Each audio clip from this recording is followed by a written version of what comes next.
السلام علیکم ورحمۃ اللہ وبرکاتہ۔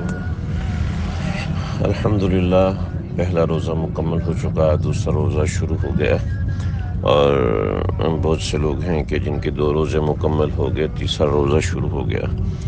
اللہ تعالیٰ مزید توفیقات عطا فرمائے، نیکیوں پہ جمع رہنے کی، ڈٹے رہنے کی۔ رمضان میں شیطان بند ہو جاتے ہیں، اللہ تعالیٰ ان کو قید کر کے سمندر کی گہرائیوں میں ڈال دیتے ہیں، لیکن بات سمجھ لیجئے کہ انسان کا نفس، انسان کی سستی، انسان کی کاہلی اس کو روک دیتی ہے۔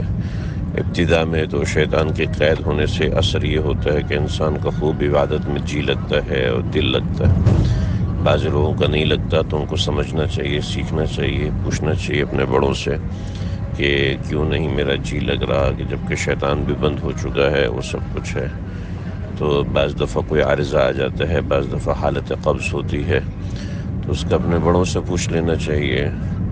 اور جس کے بڑے نہیں ہیں، چاہیے کہ کسی کو کم از کم مشیر بنا لے کہ مجھے دین کی سمجھ اور فہم آ سکے، کہ رمضان سے یہ دولت حاصل ہو جائے کہ ہمیں ہماری دینی رہنمائی ملنا شروع ہو جائے۔ یہ بھی بہت بڑی دولت ہے، وہ بہت بڑی چیز ہے۔ تو بنیادی طور پر الحمدللہ ایک روزہ مکمل ہوا۔ ہمیں یہ چاہیے کہ ہم اپنے مزاج کی سستی کم کریں، اپنے مزاج میں روزانہ کے اعتبار سے کچھ نہ کچھ بڑھوتری لے کر آئیں۔ بطور مثال کل اگر ہم نے 6 پارے پڑھے تھے تو آج 7 پارے تو کرنے ہی ہیں۔ آج یعنی 6 پارے سے کچھ نہ کچھ بڑھانا ہے۔ کل اگر 10,000 درود شریف پڑھا تھا تو آج کم از کم 500 بڑھانا ہے، 1 تسبیح بڑھانی۔ استغفار پڑھا تھا، 1 تسبیح بڑھانی ہے۔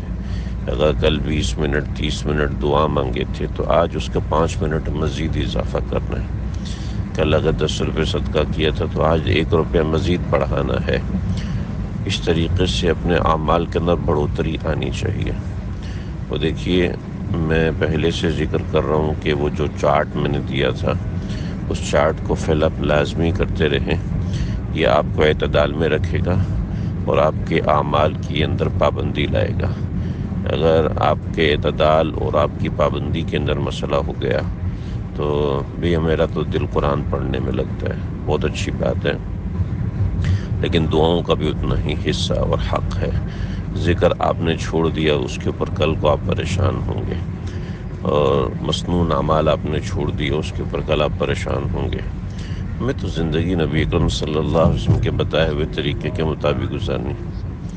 تو اذکار، معمولات جو نبی اکرم صلی اللہ علیہ وسلم نے سکھائے ہوئے ہیں، جو 15 منٹ میں 10 قرآن مجید کا اجر ہے، وہ اگر ہم نے چھوڑ دیا، اسی طریقے سے مسنون اعمال چھوڑ دیے، ترک کر دیے، رات کو سوتے کی تسبیحات ہم نے چھوڑ دی، تو ظاہری بات ہے یہ ایک ایسی چیز ہے جس سے ہم تکلیف میں آئیں گے، بعد میں ندامت ہوگی۔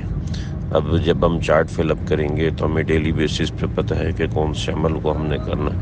اب جو لوگ صرف ایک عمل پہ فوکس کرتے ہیں، وہ اصل میں اپنے آپ کو خود سے ڈرائیو کر رہے ہوتے ہیں، اور اس کی وجہ سے نقصان یہ ہوتا ہے کہ وہ ایک خودرائی کے مرض کا شکار ہو جاتے ہیں، جسے ان کی مزاج میں استغنا پیدا ہونے لگتا ہے، تکبر آنے لگتا ہے، غیر محسوس طریقے سے وہ برائیوں میں مبتلا ہو جاتے ہیں اور اپنی برائی کو بہت اچھا سمجھنے لگتے ہیں۔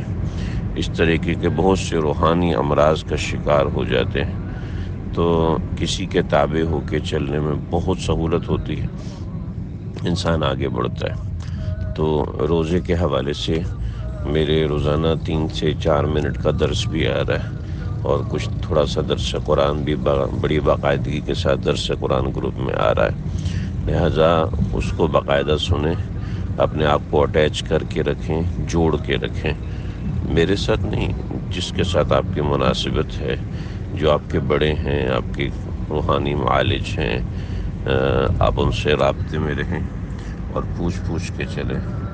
اگر آپ کو موٹیویشن نہیں ملا، ترغیبات نہیں ملی، تو یقین کیجئے 2 سے 4 دن کے اندر کمزوری آنے لگتی ہے، انسان اعمال میں پیچھے ہٹنے لگتا ہے، اور اپنے حساب سے چلنے میں نقصان ہی نقصان ہے۔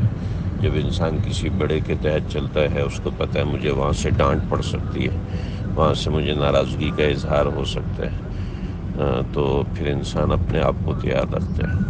ایک مسئلہ ہمارے اندر بہت زیادہ ہے، وہ یہ ہے کہ جو اچھا چاٹ بناتے ہیں وہ لوگ تو بھیج دیتے ہیں، اور جن کا چاٹ اچھا نہیں بنتا، ٹھیک ہے، وہ بھیجتے ہی نہیں ہیں، کہتے جی ڈانٹ پڑے گی۔